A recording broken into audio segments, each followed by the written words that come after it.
Kytheon and Hyksos sprinted from the Archway of Champions to the bright sands of the arena at the head of the militia of prisoners.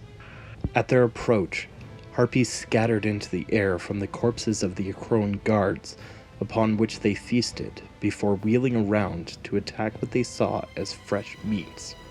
So many, thought Kytheon. The winged creatures wheeled above the polis, a swirling, ravenous mass, then fell upon the prisoners. Prisoners scattered, fending off what they could. A harpy dived into Kytheon, who had only enough time to lift his shield to deflect its weight. The harpy grabbed hold of the rim of the shield with its talons, but Kytheon leaned into it, managing to pin the monster beneath the shield. Its dark eyes made it seem almost human until it parted its leathery lips to reveal pointed teeth meant for piercing human flesh. The harpy shrieked, trying to wiggle free, but fell silent when Kytheon thrust his sword into its neck. Another harpy crashed into Kytheon's back before he could withdraw his blade. Talons sunk deep into the muscle of his left arm. Kytheon gritted his teeth and dropped his weight to his right to roll away from the new attacker, bringing his shield around to catch the harpy in its ribs, forcing it to retreat. He braced for a counterattack. The harpy circled Kytheon and crouched low, using its arms as support. Kytheon circled with it. The harpy stood upright, lifted its black feathered wings, and screeched. Kytheon lunged at it. With a downward stroke of its wings, the harpy leapt into the air to avoid the attack, while another harpy barreled into Kytheon. Harpy and a Crowan tumbled to the sand of the arena. More harpies descended on Kytheon, vultures converging to pick his bones clean. Filed teeth slid into the flesh of his upper arm. Kytheon yelled out in pain, but the yell turned into a roar. He wrapped both arms around the harpy gnawing at his flesh and pinned it to him. Using it as a shield against the others, he rolled free. He cast the harpy aside and scrambled to his feet. He had bought himself a moment. Before the harpy could find its feet, Kytheon summoned forth from the ground a set of brilliant white chains to bind the monster. More enemies swarmed from all directions. Everything around him was a blur of black feathers, and all sound was drowned out by the shrill screeches of the harpies.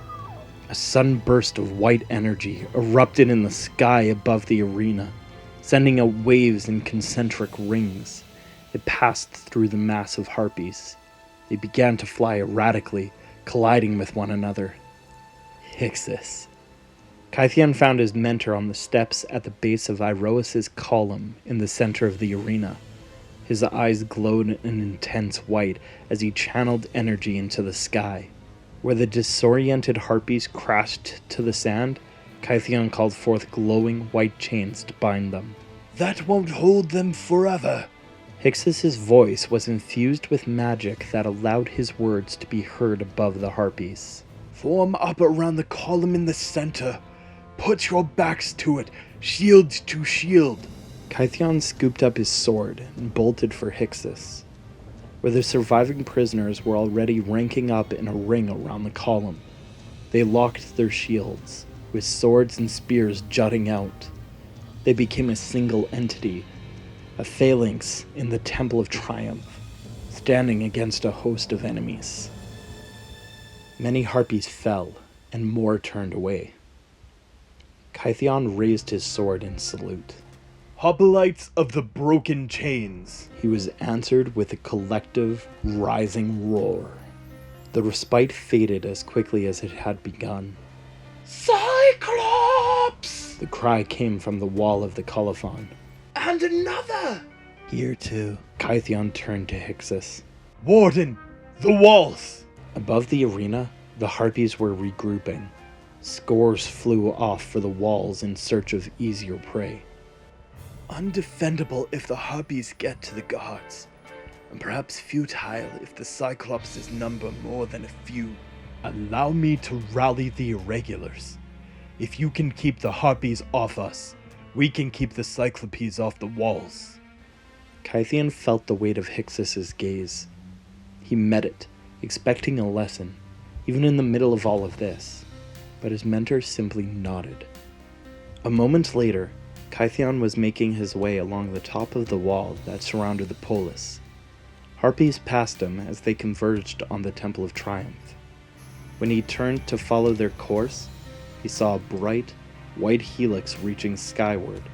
Glowing pulses surged up the winding parallel strands, and Kythian understood. The Harpies were drawn towards the source, and they converged once again on the Temple of Triumph. He didn't know how long the Warden and the others would be able to hold out, but if they didn't buy him enough time to deal with the Cyclopes, the polis would be lost. He ran flat out, passing sporadic clumps of soldiers battling Cyclopes. Each blow against the walls reverberated throughout the polis, echoing of marble and stone. Finally, he arrived at the foreigners' quarter, where the old wall turned inward, marking the polis's original boundaries.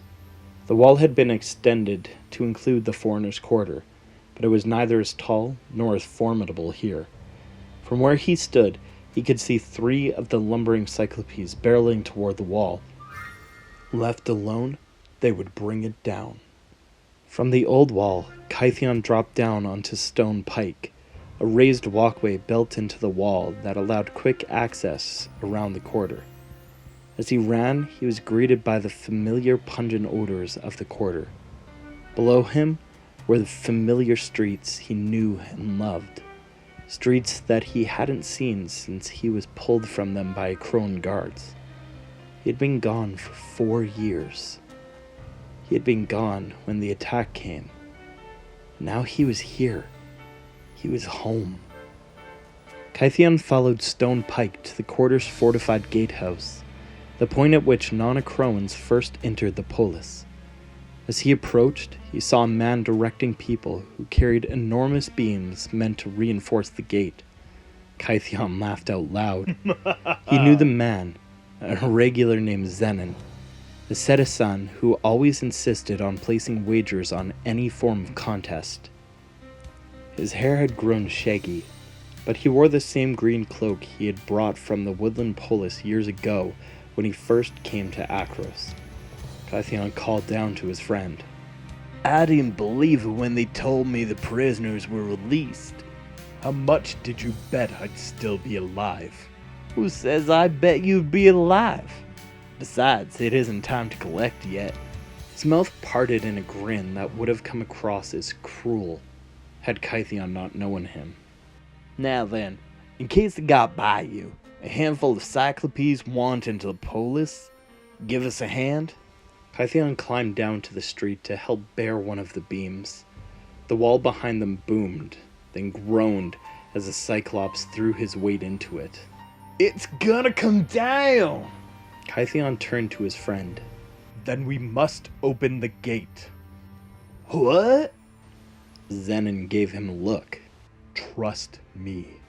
He was running toward the gate. He understood Zenon's hesitation. Only a few years ago, his face would have held the same baffled expression. Or more likely, he would have charged at the straining wall without so much as a thought. But this was not a few years ago. Adapt. Turn the situation to my advantage. Ensure victory. Kythian confidently threw his weight into one of the beams that was holding the gate shut. The great wooden gates moaned as their hinges gave to the power of the cranks that drove them. The sound did not go unnoticed. As Kythian hoped, the Cyclops diverted their attention to the opening in the wall, and they rushed towards it. Kythian and a handful of the irregulars marched through the gateway and onto the causeway. "Seal it!" called Drasus to the soldiers at the gatehouse. The first Cyclops came charging down the causeway as the gates began to creak closed. It was a thing of raw anger and unrelenting hunger, its single eye fixed on the gate behind the irregulars. It had a disproportionately large mouth that frothed as it ran, sending globules of foamy saliva in all directions. This was a mouth that could swallow a person whole. The irregulars formed up to take the charge, spears braced, with Kytheon at the apex of the formation. As the Cyclops lifted one of its enormous arms to backhand the nuisance aside, Kytheon conjured lengths of chain, forged from magic from the ground, and bound its wrists. Ready now, irregulars! The Cyclops strained against the fetter, but more chains followed. Enraged, the Cyclops lurched forward in an attempt to break free. Kytheon ceased the spell, and the monster's momentum sent it stumbling at the defenders. The irregulars met its momentum head-on, letting its weight drive it onto half a dozen spears. The Cyclops let out a bellow that faded into a gurgle as blood bubbled up in its throat, before it collapsed on the causeway between Kytheon and the irregulars. Before Kytheon could rejoin his comrades, the second Cyclops was upon him. Zenon the citizen tossed his spear to Kytheon, who caught it in time to sidestep out of the Cyclops' reach. Kytheon whirled, planted his feet, and drove the spear into the side of the brute's leg. The spear's tip tore through muscle before merging out the other side. The Cyclops tried to swat at Kytheon. It took a step to pivot. As it brought its other leg around, it caught the shaft of the spear, and it went crashing to its knees. Kytheon dragged his sword across its throat. Kytheon watched the sun break over the tops of the mountains that rose above Akros. He stopped climbing for a moment, to let the sunlight wash over his face. Dracis hurried to catch up. What are you doing? Kytheon glanced down to Akros below. The prison is the last place in Akros to see the sun. Did you know that? Doesn't surprise me. Well, today we are the first. Kytheon closed his eyes and filled his lungs with crisp air. Well earned, I'd say. Look. Dracis pointed to the causeway in front of the polis's main gate, where he counted more than 20 crones tugging at ropes tied to the lifeless corpse of a Cyclops that they were hauling away. 2 other Cyclopes lay lifeless on the causeway. Well earned. Kytheon agreed. The 2 irregulars turned to resume climbing the mountain. They scanned the surrounding area for another wave of monsters, for any sign that the attack wasn't over. Further up their ascent, Kytheon and Dracis parted ways. Dracis was to scout to the north, while Kytheon took the south. For more than an hour, Kytheon picked his way along a crumbling stone footpath that took him higher up the mountainside. He was not an experienced climber, but he relied on his reflexes to keep his footing. The path took him to the edge of a deep gorge that dropped to a river that wound out of the mountains towards Akros. Spanning the gorge was a bridge of rock that somehow seemed both natural and shaped all at once. Kytheon's gaze followed the length of the bridge. The other side was bathed in daylight, despite the shadows that still shrouded the surrounding rocks. Kytheon crossed the bridge. To his surprise, a man greeted him on the other side. The man had a powerful frame that was draped in flowing gold fabric. Thick, black hair fell past his shoulders, and above his head floated a laurel of golden leaves.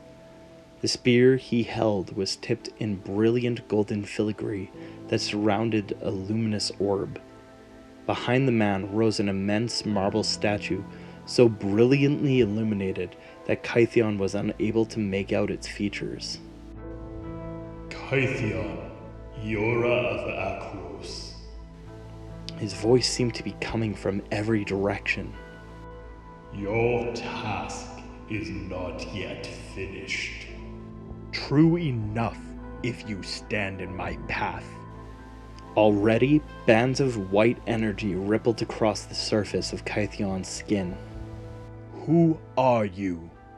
The man lowered the tip of his spear to the ground, and the shift in light brought out the detail of the statue, which Kytheon recognized as a marble replica of the man. All Kytheon could articulate was, Heliod. God of the Sun. At this, Kytheon bowed his head. You were given the task of defending your polis. The monsters that attacked it did not do so out of malice. They were fleeing before something far worse. My brother, Erebos, god of the underworld, has recruited a cruel titan who now stalks the land beyond these mountains. On his errand, he will pass through Atros. What errand? What will he do? He is tasked with reclaiming those who have escaped from the underworld. All those who stand in his path mean nothing to Erebos, who sees only the inevitability that all mortals will end up in the underworld. The sun god reached out and put his hand upon Kytheon's shoulder.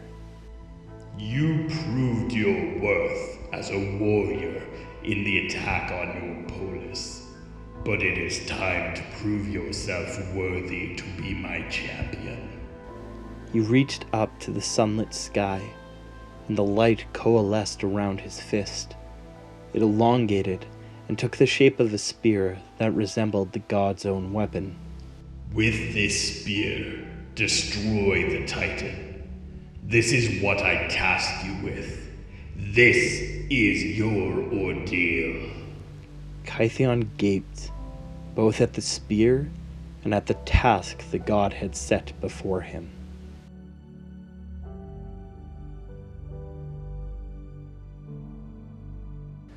Thank you so much for watching. It has been an incredible week as we continue planning for the future of this channel. For this month, we have decided that we are just doing the audio dramas in order to create a backlog of videos so that we don't feel so stressed. Chandra's lore video is coming this month. However, it keeps getting bigger and bigger, and eventually it will explode onto this channel in spectacular fashion. We hope that you bear with us this month as we prepare for the coming months. Throne of Eldraine is coming out so soon, and we have a lot of videos that will be coming out that include that. We also have a new Art Seekers video, we have Gideon and Chandra's lore videos that will be coming out, and I also have a few top secret video essays on Magic the Gathering and Dungeons and Dragons, and so much more. So stay tuned for everything that is coming. And if you like the video, then leave a comment, or even consider subscribing. And as always, seek on.